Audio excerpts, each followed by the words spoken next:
Eh bien bonjour mes amis, je suis très heureuse de vous retrouver pour votre tirage général. Alors ceux qui me découvrent, soyez les bienvenus, cette chaîne est bien évidemment la vôtre. Qu'est-ce que je vais vous dire mes amis Gémeaux, si ce n'est que vous avez une arcane majeure qui est la Lune, vous avez de la coupe, donc des émotions, il y a de la réflexion, beaucoup, même de l'épuisement intellectuel, il y a du denier, il y a du feu, donc il y a un peu tous les éléments, mais ce que l'on voit, ce que je vois, donc ce qui semble être général pour vous sur ce mois, c'est l'idée de grande fatigue, peut-être même d'un énorme épuisement, la nécessité peut-être de se lever là où vous êtes en sécurité, et à mon avis, on va partir sur un recentrage vers soi et vers une énergie de puissance, une personne autour de vous qui apparemment est extrêmement puissante, féminine probablement, de feu, et qui semble reprendre les choses en main. Allez, on y va, je vous explique tout ça immédiatement. L'énergie qui va circuler, c'est que vous allez avoir ce sentiment de faire des sacrifices. Vous sacrifiez une situation, soit vous quittez, soit vous êtes trahi, soit vous donnez de votre personne pour quelque chose qui n'a plus lieu d'être ou qui ne peut être, mais en attendant, vous avez clairement conscience de ce qui se trame autour de vous, de ce que ça implique et de ce que vous allez donner de votre personne. Donc là, ça peut être qu'un sentiment, ça peut être aussi une réalité. La 10 d'épée, elle dit qu'on perd une bataille, qu'on est fatigué, qu'on a trop donné, c'est le burn-out intellectuel, c'est l'épuisement. Tous les coups sont tournés contre vous, vous ne pouvez plus vous battre, et intellectuellement, je dirais que vous n'avez presque même plus cette capacité à rebondir, tellement vous êtes habitué à avoir donné. Donc là, à mon avis, ça va certainement parler à ces Gémeaux qui ont des petits coups de mou. Alors, on va tout de suite voir pourquoi dans votre environnement. Dans votre environnement favorable, aussi curieux que ce soit, vous avez la 9 d'épée. Il y a une surcharge de responsabilité que vous fuyez. Ça y est, vous avez compris que vous ne pouvez plus entendre ce que certaines personnes ont à vous dire, les moralisateurs, et vous tournez le dos à tous les conseils qui pourraient vous être apportés, puisqu'il y a eu trop de difficultés à porter sur les épaules. Vous avez fait du mieux que vous pouviez, vous tournez le dos, et ça vous est favorable. C'est pour ça que vous avez cette 10 d'épée en entrant, si vous voulez, comme énergie, puisque effectivement, c'est j'abdique, j'arrête, je n'en peux plus, stop, terminus. Ce qui vous est défavorable dans votre environnement, c'est que l'on pourrait vous demander de faire des choix. Par exemple, tu choisis tel poste ou tu choisis tel poste. Est-ce que le Gémeaux, qui a l'habitude de papillonner, est en mesure de faire ses choix? Évidemment que non, puisque le Gémeaux par nature est un peu partout. Regardez, ici, ces 7 coupes, elles sont effectivement séparées. Dans l'une, vous avez les émotions, dans l'autre, vous avez le trésor, dans une autre encore, vous avez la famille, encore dans une autre, vous avez le foyer. Mais tout ça, ça forme un tout que vous ne pouvez pas choisir, ou que l'on vous demande de choisir alors que ça vous est impossible, puisque tout ça, vous y tenez. Donc, évidemment, ça prend du temps. Ça peut être aussi une situation du passé qui remonte à la surface et que vous devez analyser objectivement et que vous avez du mal à analyser tellement vous avez été trompé par l'environnement. Et peut-être même que le fait de devoir vous regarder, vous poser et ne penser qu'à vous, c'est déjà un sacrifice pour vous. Alors, qu'est-ce qui se passe dans votre présent? Et là, c'est extrêmement important parce que c'est, à mon avis, une carte majeure. Nous avons l'As de coupe. Vous avez un renouveau sentimental, émotionnel, amoureux, vous le voyez comme vous voulez, qui est naissant. Ça peut être la naissance d'un enfant, effectivement. Ça peut être un nouveau travail qui se met en place, un nouveau projet. vous fuyez des responsabilités pour autre chose de plus fluide, de beaucoup plus doux. Ça peut être aussi une nouvelle relation qui vous fait comprendre que votre relation d'avant était toxique. C'est possible aussi.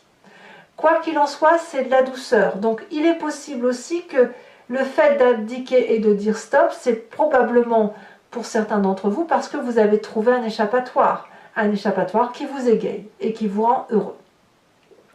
Alors allons voir ce qui se passe dans votre inconscient.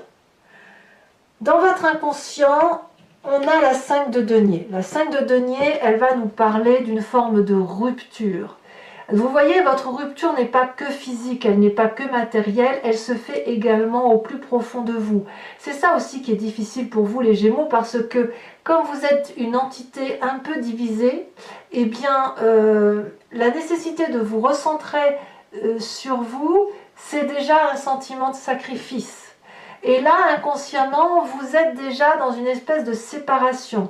Peut-être que ce choix qui est difficile pour vous, vous le vivez inconsciemment en même temps que vous le vivez dans votre environnement. Donc on voit qu'il n'y a pas de dissociation réelle. Ce qui se termine dans la matérialité se termine également dans votre inconscient. Sachant que l'inconscient, je le dis toujours, c'est la façon dont vous agissez sans vous en rendre compte, comme si vous clignez des yeux, comme si vous respirez la même chose. Ça vous vient de votre génétique, de ce que vos ancêtres vous ont transmis, malgré vous. Ça vous vient de votre éducation, mais aussi de tous ces événements majeurs qui vous ont impulsé une façon de vous comporter. Donc dans votre intérieur profond, il y a de la casse, il y a peut-être des difficultés à voir les choses telles qu'on les a construites, telles qu'on les a acceptées, mais il y a une dureté qui se fait dans votre intellect et dont vous n'avez pas confiance et qui fait que il y a de la casse matérielle, ça c'est certain, mais pour vous-même aussi à l'intérieur de vous. Alors pour que l'inconscience puisse se matérialiser, eh bien c'est les images du passé qui remontent. Et qu'est-ce qui remonte du passé? La 7 de bâton. C'est-à-dire que la 7 de bâton, dans votre passé, me dit que vous avez dû faire preuve d'énormément de courage, de force et d'endurance, et vous avez probablement dû braver de grandes difficultés. Cette force de 7 de bâton, elle vous a donné beaucoup de maîtrise, beaucoup de solidité intellectuelle et une protection qui vous vient aussi des meilleures personnes qui vous ont été proches. Donc oui, il y a du sacrifice, mais c'est un sacrifice nécessaire. C'est quelque chose que vous devez faire pour pouvoir rebondir, redémarrer. Donc, ben voilà, il faut y aller, quoi. Il faut passer par ce chemin-là pour pouvoir remonter la pente. Que me dit votre avenir proche? Eh bien, l'avenir proche vous parle de la Lune. Pour vous, vous ne savez plus où donner de la tête. Vous avez l'impression que vous allez avoir l'impression très rapidement que vous ne contrôlez plus votre vie, tellement ça ne se disperse pas comme ça a l'habitude de se disperser, ou à l'inverse, si vous avez l'impression d'être une entité pleine et entière, bah vous avez l'impression que ça se disperse. Vous ne savez pas si vous devez écouter votre voisin, votre ami, votre parent, j'en sais rien. Vous ne savez pas si vous devez dormir, rester éveillé. Vous ne savez pas si vous faites des rêves prémonitoires. Vous avez l'impression que ce sont les gens qui décident pour vous, qu'il y a des forces extérieures à vous. Voilà, c'est ça qui risque d'arriver dans un avenir proche, mais ça me semble un peu inéluctable, puisqu'effectivement avec la 10 d'épée, la 9 d'épée, plus la carte du sacrifice, on vous en rajoute plein les épaules, là, donc c'est un peu compliqué. Ceci dit, comme je vous disais, votre passé qui revient à la surface, c'est le côté conquérant, le côté maîtrise de soi, c'est du feu.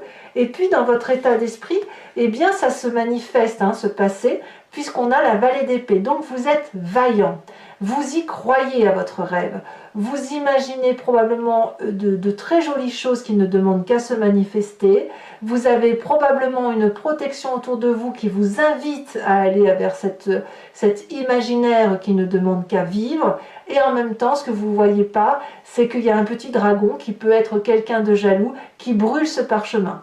Alors, soit c'est vous qui avez raison, soit c'est cette autre qui a raison. La vallée d'épée, elle va nous demander d'observer. Elle nous invite à observer. Et c'est ce que vous faites, hein. Vous allez observer sur ce mois de mars.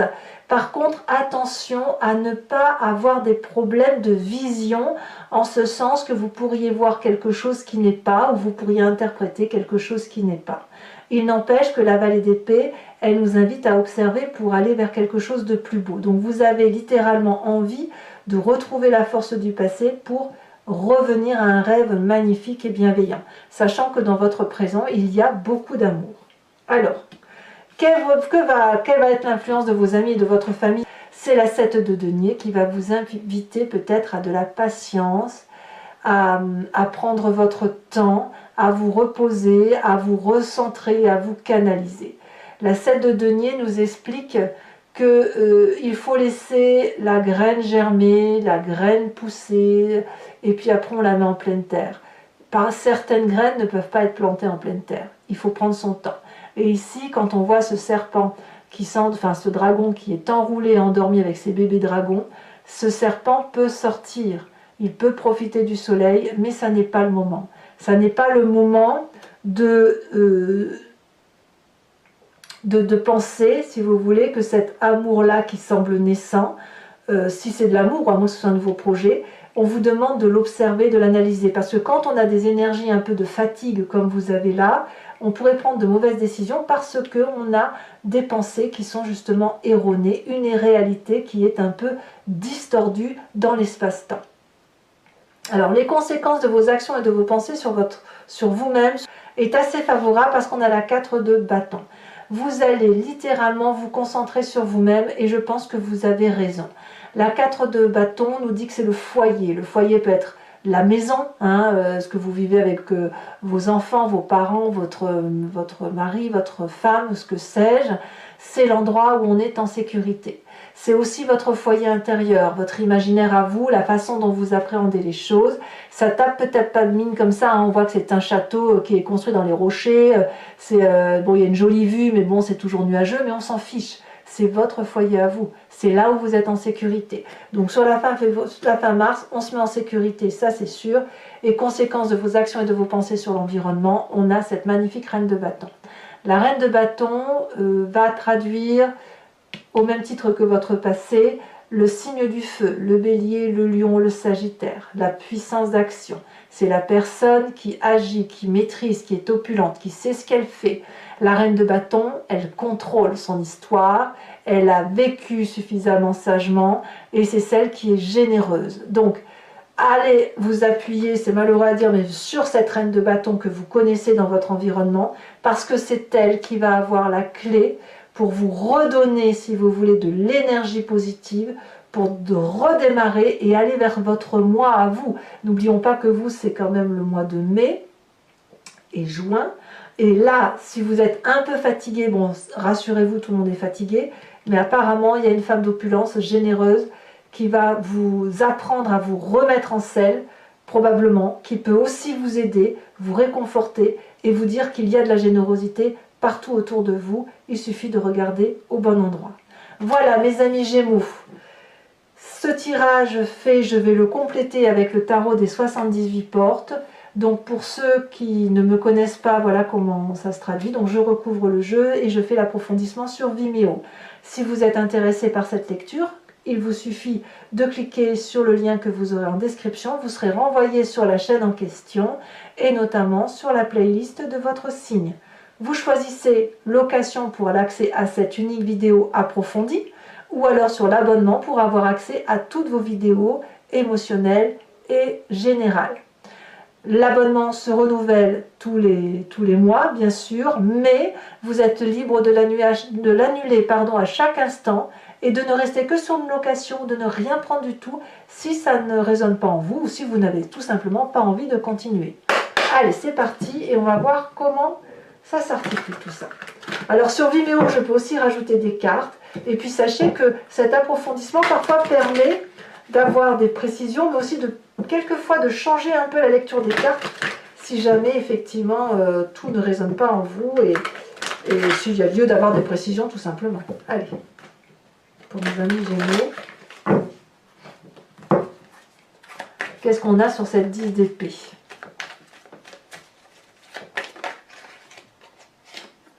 On a la 6 de bâton. Ouais. En fait, vous voulez retrouver de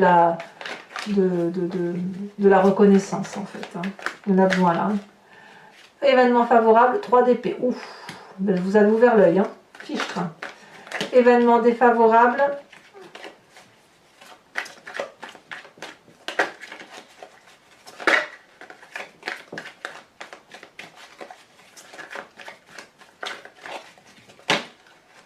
Ça veut sauter, ça veut parler. Ah bah ça va parler. Je vous les mets à 2. As d'épée et 4 d'épée. As de denier, pardon, et 4 d'épée. Votre présent.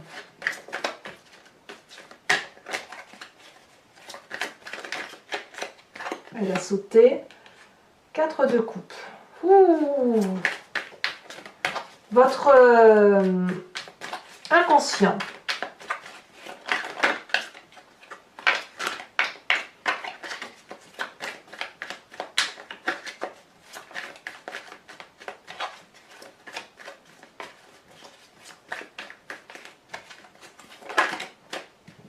De denier, ouais. Donc là, on a quand même 2 cartes identiques sur votre approfondissement, ce qui prouve bien que cette énergie de cassure, de brisure, d'avoir besoin de l'aide de l'extérieur, elle est très très présente à l'intérieur de vous sans même que vous en ayez conscience. Hein. Alors j'approfondirai certainement, je vais en mettre une tout de suite, hein, pour que vous sachiez quand même. On met la carte tout de suite. Ici, qu'est-ce qu'on a? La 8 de denier. Vous risquez d'avoir besoin de revenir aux sources. Hein. Ouais, pour vous réénergiser, il va falloir revenir à la base. Hein. Votre passé, on a la papesse avec la 7 de bâton. Oui, bien sûr, vous ne manquez pas d'imagination, ça c'est sûr. Votre futur avec la... Eh ben, on a la justice et la lune. Je comprends. Votre inconscient, votre état d'esprit, donc là vous avez conscience, valet d'épée et 2 de coupe. Ça ne me surprend pas, hein, parce que quand dans votre présent vous avez cette nouvelle émotion, il se peut que dans votre état d'esprit vous avez envie de partager quelque chose de doux. Hein. Votre famille et vos amis vous parlent de 5 de coupe. Des conséquences de vos actions et de vos pensées sur vous-même. On a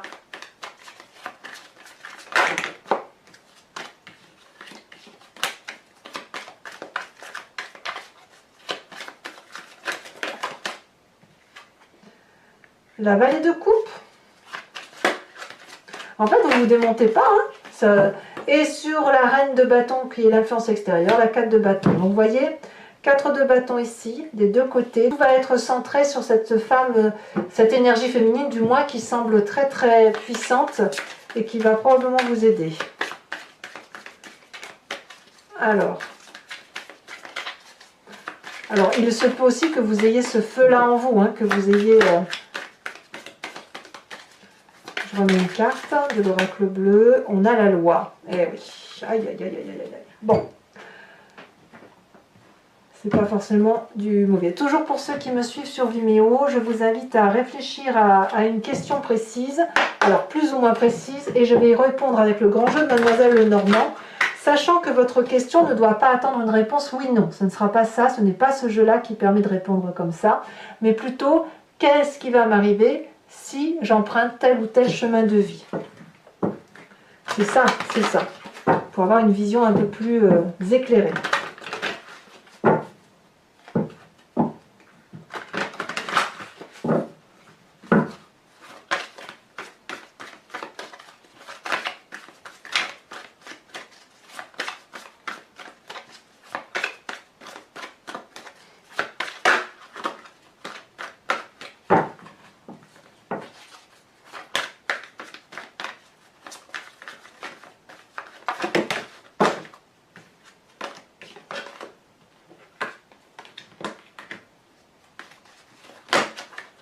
Ça veut parler quand même, hein. Les cartes sautent. Pourquoi 3? Il y en a 2, donc je peux les mettre. 3 de trèfle et roi de cœur. Vous vous présentez comment?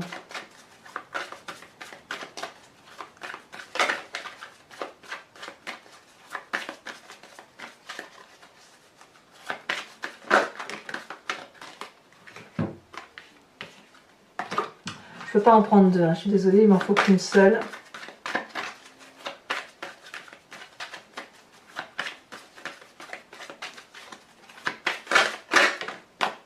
La 2 de pique. Et enfin les deux prochaines cartes. Il y en a 3. Pourquoi elles sautent par 3 chez vous là cette fois-ci? C'est curieux ça.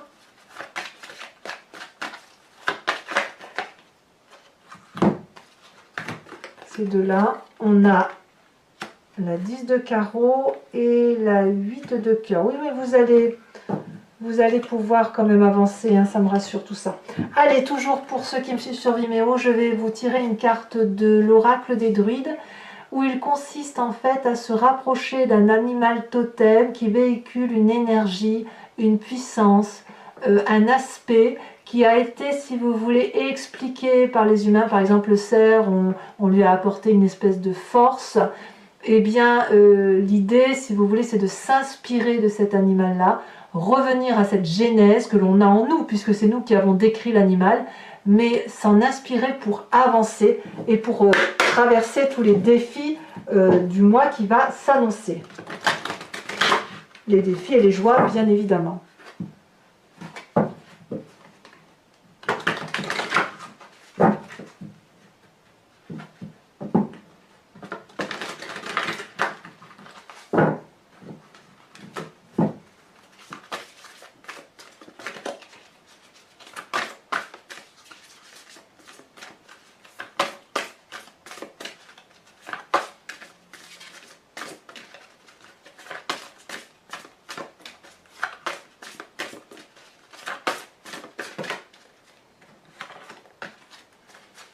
Alors une carte pour mes Gémeaux, pour l'animal totem.